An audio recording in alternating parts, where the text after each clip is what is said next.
Hello to my crew from Crooked Creek.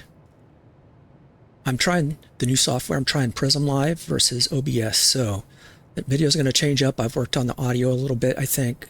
So there'll be changes in the next few videos. Point's still the same. But I need to cover all my bases, so I have a standard disclosure statement that's going to be posted at the start of each video, basically stating that this is for information only, and you should only perform these maneuvers with a certified, current, and qualified FAA instructor. So with that being said, let's get on to my 60-mile-an-hour picture, because I've showed you the other two pictures. So you're going to see me starting right here. I'm also going to add this at the top left. You can see my lat long, which is over Crooked Creek.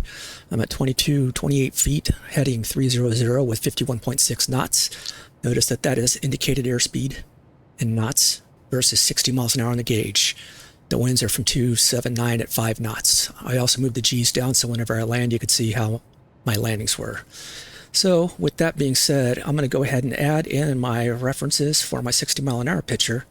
And so we can get started with this. So you could see here the big difference with this picture is that my pitot tube is not on the horizon anymore. As a matter of fact, it's quite a bit below the horizon. And you could see that by looking at this picture right here.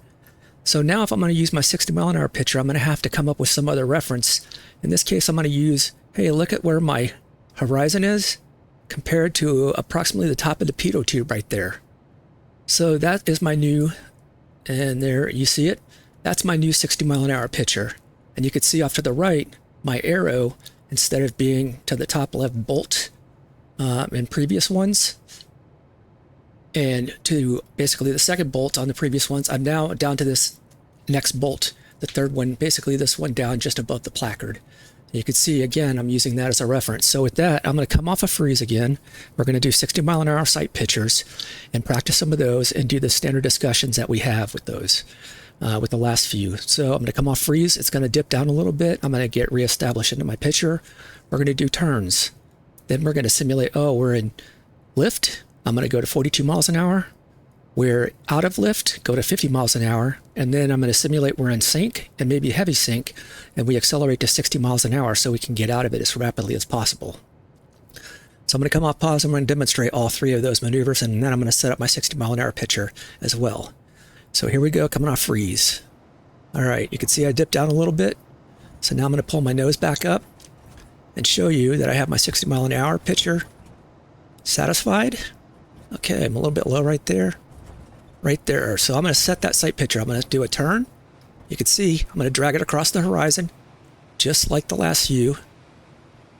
I'm a little bit high on it, so that's why my airspeed is decreased 2 knots or 2 miles per hour. I'm going to drop back down. You can see I'm back at 60 now, and I'm on a nice, smooth, controlled turn, tracking across. And again, 2 ways to fix it. If I'm off airspeed, so I'm going to let my nose drop, I can either pull the stick back and pull G to bring the pitot tube back to the same point in space. And you can see I'm slowly decaying, so I'm going to capture my 60-mile-an-hour sight picture again, right there. And just still a little bit fast, I'm going to pull up just a little bit more, increase just a little bit on my bank. All right, there's my 60-mile-an-hour picture again. Okay, and if I get too far up, I'm going to go to my 42 mile an hour. We're in lift.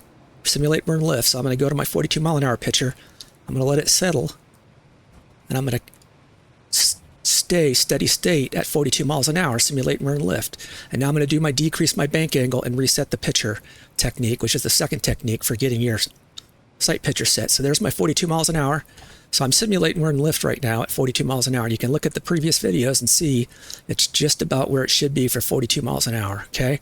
Now you can see my 60 mile an hour is way above the horizon, okay? So now that I'm out of lift, I'm going to say, oh no, we're now into sync. So as we're into sync, I want to go back to my 60-mile-an-hour picture. So I immediately stop turning because I want to get out of it. And now I'm going to set my nose and start proceeding back and trying to get out of the sync and get my speed back up to 60 miles an hour so I can dash between where I can find the tube lift, where I can find the lift. So you can see I've set my sight picture. Again, I'm not doing anything super fast. I'm a little bit too high on that picture, so I'm going to set a little bit lower. It's a glider. Take your time. You can see right there in the sight picture, I have myself back at 60 miles an hour. So I'm going to stop the video there, and we're going to proceed and do some landing videos and some other energy videos. I will see you in the next video. See ya.